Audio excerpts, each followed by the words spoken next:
I never wanted leadership. At some point in my life, I once swore to myself to stay away from any leadership position, never, ever. I was raised in a family of high standards, by successful people with lots of achievements, by a mother with 2 higher educations, and a father with 4 of them.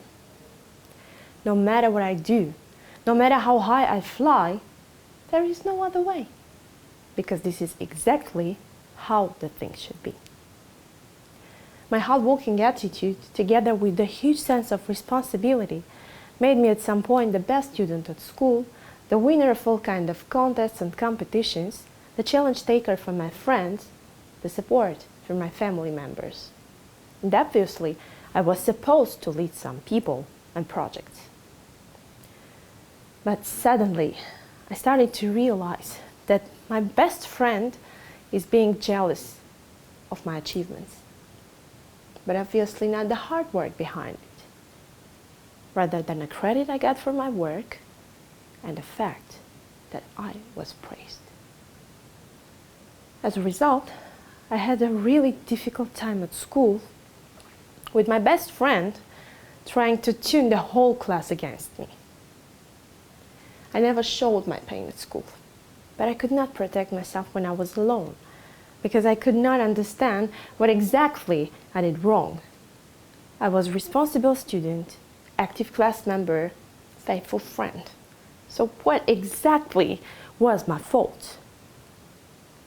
And guess what the 13-year-old girl did? I decided to refuse any praise, still holding on to my responsibilities.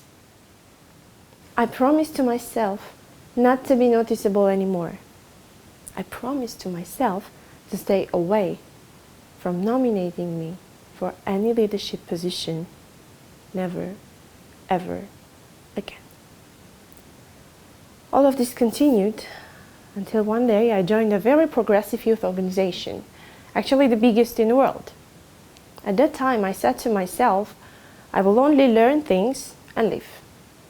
After initiating some projects and optimizing some processes, I actually found myself leading people subconsciously, still refusing any responsibility role. And that realization made me reveal the core of leadership. Turns out, leadership is not something you thrive for. This is a consequence of the responsibility you take. This is just a tool, a method to make your ideas and your beliefs reality. How people become leaders, you may ask? Well, I strongly believe that leaders are born only when there are problems to solve. In physics, the reaction is defined as an answer to certain action. Equally, leadership is a reaction to the gap in the system, to the problem the leader is born to fix.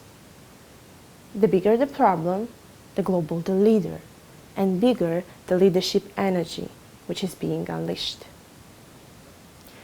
Let me bring you an example. Shavash Karapetyan, Armenian swimmer, was completing his usual running distance when he heard a crash and saw a droning trolleybus.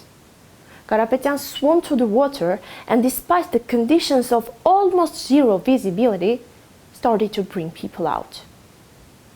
He managed to save 46 people and 20 of them survived. As a result of his heroism, Shavash Karapetyan had lung complications and spent 45 days in hospital, which ruined his sports career forever. Shavash Karapetyan did not want that leadership. I'm sure he wasn't expecting further appreciation. He just knew there is something much bigger than him. But where the responsibility comes from? It comes from the attitude when we take things personally. Do you think Shavash Karapetyan would swim to the water if we didn't take it personally? I don't think so.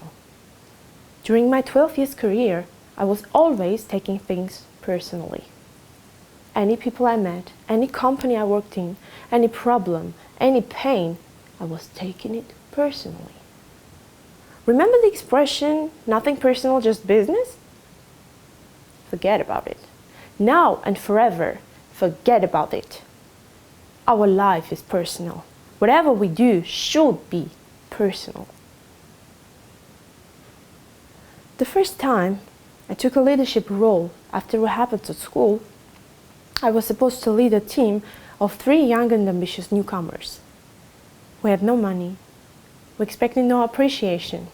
And the fact that I was leading those people, not because I was the smartest or the strongest or the best, it was because I believed that my leadership and I can be useful for the global goal. And indeed we were, because only 1 year after, all of my mentees took leadership positions in the company, with one of them as the new elected president. Leadership is just a consequence. Responsibility and personal attitude. This is the core. This is why we stand for global leaders, because we understand this is not about the leader, this is about ourselves. True leaders understand that a true leadership is not about their personal success. It's about empowering people around to take responsibility for their lives. One of my mentors said, "You're good when your people are good." And here comes the choice. Take responsibility for the problem, or keep the leadership energy to ourselves by treating leadership as a privilege. The first one is known as true leadership. The second one is defined as populism.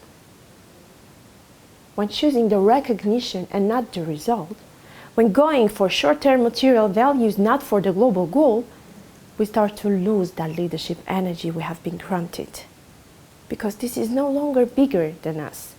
This is even smaller than what we could ever become. Sometimes I really feel like that 13-year-old girl, afraid to be noticed, afraid to be alone, afraid to take the challenge. But now I know the why of my leadership. And the scars from the past remind me which kind of leader I want to become. So next time you're offered any leadership position, think carefully why you are doing it.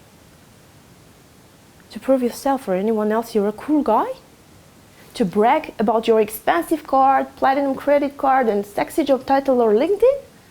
Or because you see the problem you can solve and want or have to take responsibility for people around, for their lives, for their growth, for their future. And if you feel you're ready, go for it. And then your inner values will guide you. And then leadership will come by itself as a consequence. Positive or negative consequence? Well, it's up to you to decide.